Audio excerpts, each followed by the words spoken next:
Assutavā Sutta, Unrestricted, Samyutta Nikaya 12.61. I have heard that on one occasion the Blessed One was staying near Savatthi in Jeta's Grove, Anathapindika's monastery. There he addressed the monks. Monks, an uninstructed, run-of-the-mill person might grow disenchanted with this body composed of the four great elements, might grow dispassionate toward it, might gain release from it. Why is that? Because the growth and decline, the taking up and putting down of this body composed of the four great elements are apparent. Thus, the uninstructed, run-of-the-mill person might grow disenchanted, might grow dispassionate, might gain release there. But as for what's called mind, intellect, or consciousness, the uninstructed, run-of-the-mill person is unable to grow disenchanted with it, unable to grow dispassionate toward it, unable to gain release from it. Why is that? For a long time, this has been relished, appropriated, and grasped by the uninstructed run-of-the-mill person as, this is me, this is myself, this is what I am.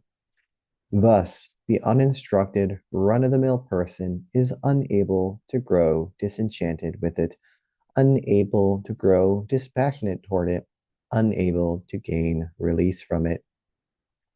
It would be better for the uninstructed, run-of-the-mill person to hold to the body composed of the four great elements rather than the mind as the self. Why is that? Because this body composed of the four great elements is seen standing for a year, 2 years, 3, 4, 5, 10, 20, 30, 40, 50, 100 years or more. But what's called mind, intellect, or consciousness by day and by night arises as one thing and ceases as another.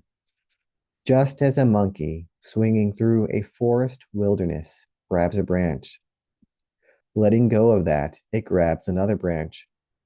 Letting go of that, it grabs another one. Letting go of that, it grabs another one. In the same way, what's called mind, intellect, or consciousness by day and by night arises as one thing and ceases as another. The instructed disciple of the noble ones, however, attends carefully and appropriately right there at the dependent co-arising. When this is, that is. From the arising of this comes the arising of that. When this isn't, that isn't. From the cessation of this comes the cessation of that. In other words, from ignorance as a requisite condition come fabrications. From fabrications as a requisite condition comes consciousness. From consciousness as a requisite condition comes name and form. From name and form as a requisite condition come the six sense media. From the six sense media as a requisite condition comes contact. From contact as a requisite condition comes feeling.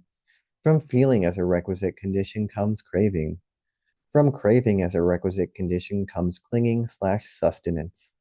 From clinging/sustenance as a requisite condition comes becoming. From becoming as a requisite condition comes birth. From birth as a requisite condition, then aging and death, sorrow, lamentation, pain, distress, and despair come into play.